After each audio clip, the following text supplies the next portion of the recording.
لیکن قرآن پاک میں اللہ تبارک تعالیٰ نے اولیاء کی جو سب سے بڑی کرامت،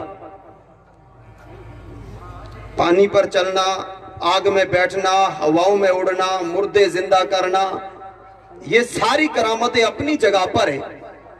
قرآن نے اللہ کے ولیوں کی جو سب سے بڑی کرامت ہے اسے قرآن میں بیان کیا، اور ایک جگہ نہیں بلکہ 2 مقامات پر اللہ تبارک تعالیٰ نے اس کرامت کو بیان کیا۔ بے شک۔ اب آپ سوچیں گے کہ وہ کرامت کون سی ہے؟ وہ اللہ تبارک تعالیٰ کے ولی کا ہوا میں اڑنا، آگ میں بیٹھنا، پانی پر چلنا، مردے زندہ کرنا، ان سب سے بڑی کرامت کا نام کیا ہے؟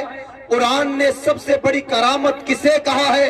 تو وہ سب سے بڑی کرامت جو ایک ولی کو دی جاتی ہے، اس کرامت کا رب نے قرآن میں ذکر فرماتے ہوئے فرمایا وہ اللہ تبارک تعالیٰ کا علم دین ہے جو اللہ اپنے ولی کو عطا فرماتا ہے۔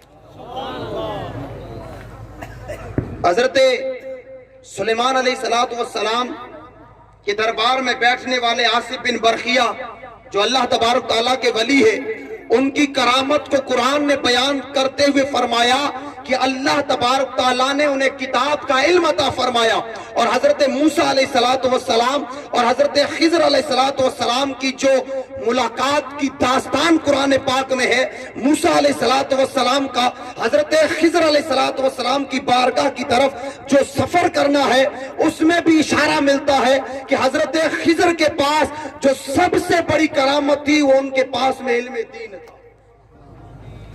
آج کی تاریخ میں ولی کی سب سے بڑی کرامت، اور جس ذات کا ہم ذکر کرنے کے لیے جمع ہوئے، حضور سیدنا غوث العظم عبد القادر جیلانی رضی اللہ تعالیٰ عنہ، روایات میں آتا ہے، ابھی مولانا ایوب صاحب نے بیان کیا کہ صرف عبادات، نماز، روزے، نوافل، زکوٰۃ، حج، یہ خیر چیزیں اپنی جگہ پر ہے، انسان ان کے ذریعے مقامات پاتا ہے، لیکن حضور غوث العظم عبد القادر جیلانی ارشاد فرماتے ہیں کہ میں پڑھتا گیا، میری ساری زندگی علم کے حصول میں گزرتی رہی، میں لوگوں کو پڑھتا رہا، یہاں تک کہ میں اتنا پڑھا کہ اللہ نے مجھے غوثیت کبریٰ کے مقام پر فائز فرما دیا۔ اور پھر آپ کی جو محفل ہوتی تھی ان میں جو لوگ آتے تھے 70 ہزار لوگ، 1 لاکھ کے قریب لوگ آتے تھے، بڑے بڑے مفسر، حضور غوث العظم قرآن لے کر کے بیٹھتے اور قرآن کی تفسیر فرماتے، بڑے بڑے مفسر، اس زمانے کے مانے ہوئے مفسر علامہ ابن جوزی آپ رضی اللہ تعالیٰ عنہ کی بارگاہ میں آ کر کے بیٹھے بغرض امتحان کہ حضور غوث العظم قرآن کی کتنی تفسیریں جانتے ہیں۔ آپ اپنے ساتھیوں کے ساتھ بیٹھے، حضور غوث العظم نے قرآن پاک اٹھایا، ایک آیت اٹھائی، تفسیر فرمائی، علامہ ابن جوزی فرماتے ہیں میں یہ تفسیر جانتا ہوں، دوسری تفسیر فرمائی، علامہ ابن جوزی فرماتے ہیں میں یہ بھی تفسیر جانتا ہوں، تیسری تفسیر فرمائی، علامہ ابن جوزی فرماتے ہیں میں یہ جانتا ہوں، یہاں تک کہ 11 تفسیریں فرمائی۔ علامہ ابن جوزی نے کہا لوگوں یہ ساری میں تفسیریں جانتا ہوں۔ 11 تفسیروں کے بعد حضور غوث العظم عبد القادر جیلانی فرماتے ہیں اب کال سے حال کی طرف آتے ہیں۔ 11 کے بعد 12ویں تفسیر فرمائی، 13ویں تفسیر فرمائی، 14ویں تفسیر فرمائی۔ علامہ ابن جوزی فرماتے ہیں لوگوں رب پاک کی عزت کی قسم یہ وہ تفسیریں ہیں کہ جو میں نے نہ زندگی میں کبھی سنی تھی نہ کبھی میرے ذہن میں گزری ہے، ایسی تفسیریں آج تک میں سوچ بھی نہیں پایا ہوں، وہ حضور غوث العظم بیان فرما رہے ہیں۔ سبحان اللہ، سبحان اللہ۔ 40 تفسیریں فرمائی، اور پھر حضور غوث العظم عبد القادر جیلانی خود ہی مفسر قرآن نہیں تھے، بلکہ آپ کی سب سے بڑی کرامت کیا تھی؟ آپ کی سب سے بڑی کرامت یہ ہے کہ آپ کی نسل میں 17 نسلوں تک آپ کے بیٹے، آپ کے پوتے، آپ کے پر پوتے، آپ کے لکڑ پوتے، آپ کے نواسے، آپ کے نواسوں کے بیٹے، ان کے بیٹے، ان کے بیٹے، 17 نسلوں تک، چاہے نسل بیٹوں سے چلی ہو چاہے نسل بیٹیوں سے چلی ہو، اللہ تبارک تعالیٰ نے حضور غوث العظم کی 17 نسلوں کے اندر مفسر قرآن پیدا کیے، مفسر قرآن۔ تو قرآن کا علم اور علم دین کی اشاعت، علم دین کو پھیلانا، یہ ولی کی سب سے بڑی کرامت ہے۔ इसी करामत को कुरान ने बयान किया है और इसी करामत की बिना पर आज आप सुनते हैं कि औलिया इकराम की बारगाहों से क्या मिलता है, औलिया इकराम ने इस उम्मत को क्या दिया है। एक बात याद रखें, अगर आप तारीख पढ़ते हैं सलातीन की, बादशाहों की, तो आप तारीख को जरा गौर से पढ़ें। आप सल्तनत उस्मानिया ले लें, आप सल्तनत सल्जूकी ले लें, आप मुगल सल्तनत ले लें, आप इस्लाम की जितनी सारी सल्तनतें गुजरी है सारी सल्तनतों को ले लें, बादशाहियत के जमानों को ले लें, रूए जमीन पर आपको कोई ऐसा मुसलमान बादशाह नहीं मिलेगा जिसने अपना हाथ किसी पीरे कामिल के हाथ में ना दिया हो। जब तक बादशाहों के हाथ पीरों के हाथों में थे, जब तक बादशाहों के हाथों में किसी मुर्शिदे कामिल का दामन था, ये उम्मत मुस्लिमा कभी गुलाम नहीं बनी है। जब से इस उम्मत मुस्लिमा का रिश्ता औलिया इकराम से तोड़ा गया है, खुदा की कसम, अगरचे 57 मुल्क बना दिए गए हो, अगरचे 57 मुल्क इस्लामी नाम पर बना दिए गए हो, लेकिन हिम्मत नहीं है किसी एक का मुकाबला करने की। वजह क्या है? वजह यह है कि जब एक बादशाह होता था, रिश्ता वली से जुड़ा होता, सारी दुनिया पे गालिब आया करता था। आज 57 ममालिक है, औलिया से रिश्ता टूटा, सारी दुनिया के गुलाम बन के बैठे। आप सुनते हैं हुजूर गौसुल आजम की करामतें। क्या है करामत? मुर्दा जिंदा करना, परिंदों को इशारा करें, गर्दन कट के जमीन पे गिर पड़े, ये करामतें हैं। मैं बताता हूं हुजूर गौसुल आजम की सबसे बड़ी करामत, औलिया की बारगाहों से, औलिया की खानकाहों से क्या मिलता है। करामत क्या है? करामत वही चीज है जो लोगों की अक्लों में ना आए। आप फिलिस्तीन का मुद्दा जानते होंगे, अभी बहुत जोर शोर से हिंदुस्तान के अंदर चल रहा है। बैतुल मुकद्दस हजरत उमर फारूक रजी अल्लाह ताला अन्हु के जमाने में फतह होता है और उसके बाद यही बैतुल मुकद्दस पर वापस ईसाइयत का कब्जा होता है।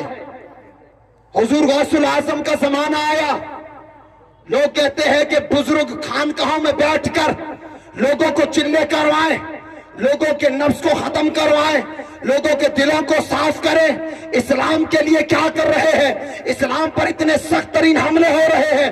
हुजूर गौसुल आजम खानकाह में बैठकर एक ऐसा बंदा तैयार करते हैं कि वो बंदा तैयार होकर फिलिस्तीन जाकर के अल्लाह के घर बैतुल मुकद्दस को आजाद करवाता है।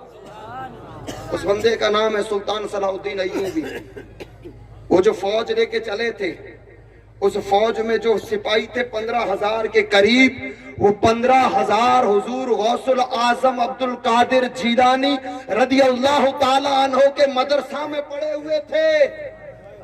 और जो चीफ एडवाइजर सुल्तान सलाहुद्दीन अय्यूबी का इब्ने कुदामा अल हम्बली गौसे आजम का खलीफा और गौसे आजम का शागिर्द खास था, उन्हीं की वजह से ये बैतुल मुकद्दस फतह होता है। दुनिया कहती है गौसे पाक की सबसे बड़ी करामत मुर्दे जिंदा करना है, हम कहते हैं गौसे पाक की सबसे बड़ी करामत का नाम है बैतुल मुकद्दस को आजाद करवाना। हजरत हुजूर गौसुल आजम से पूछा गया, हुजूर औलिया इकराम की निशानियां क्या है?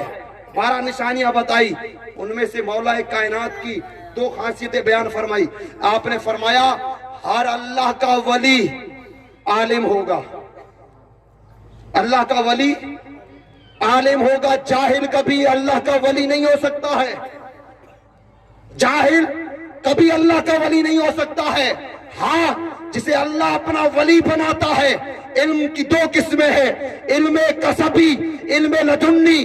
अगर बंदा अपनी मेहनत से इल्म हासिल करे वो अपनी जगह पर है, लेकिन अल्लाह जिसे अपना वली बनाता है उसे इल्म लदुन्नी अता फरमा देता है। और दूसरी चीज हुजूर गौसुल आजम फरमाते हैं कि मौलाए कायनात अली शेर खुदा रदी अल्लाह ताला अन्हो की बहादुरी उसके सामने हो।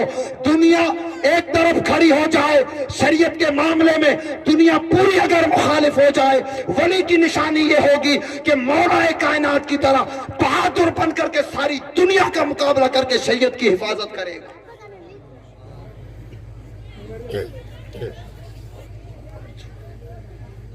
आज इलाका फलोदी के अंदर अभी आप खाना खा रहे थे, आपने बाहर बड़ा पोस्टर देखा है? एक नहीं देखा है?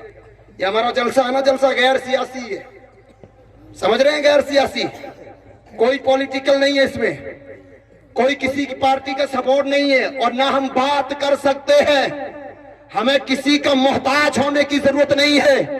मुसलमान कौम को अपने पांव पर खड़े होने की जरूरत है। और पांव पर खड़ा होना कैसे होगा?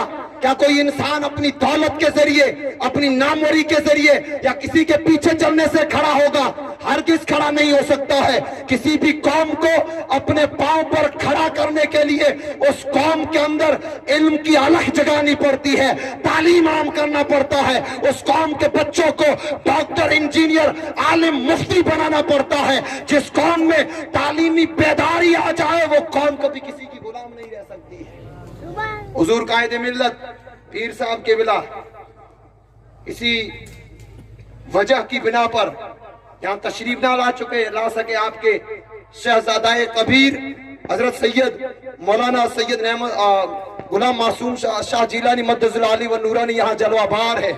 हुजूर कायदे मिल्लत की सारी करामतें अपनी जगह, मैं उनकी सबसे बड़ी करामत यह समझता हूं कि जिस करामत को अल्लाह के कुरान ने बयान किया हो, जिस करामत को हुजूर गौसुल आज़म अब्दुल कादिर जीलानी बयान करें, उनकी सबसे बड़ी करामत यह है कि इतने सारे बिखरे हुए, टुकड़े टुकड़े हुए समाज को जोड़ करके मुस्तफा के दीन का वो किला कायम कर रहे हैं जिसकी रहती दुनिया मिसालें देती हुई नजर आएगी।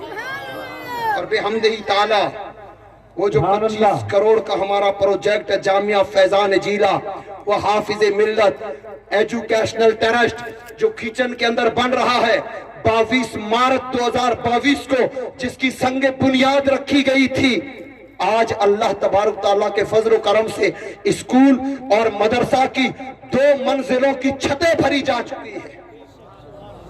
हम दुआ करते हैं अल्लाह तबारक ताला की बारगाह में कि अल्लाह तबारक ताला हुजूर कायदे मिल्लत पीर साहब के बिला को उम्र खिजरी अता फरमाए, कि वो हमारे बीच में आते रहें, हमारे सरों पर अपना हाथ मुबारक रखे रहें और ये दीन के काम होते रहे, और अल्लाह तबारक ताला जामिया को जल्दी पाया तकमील तक पहुंचाए। वमा अलैना।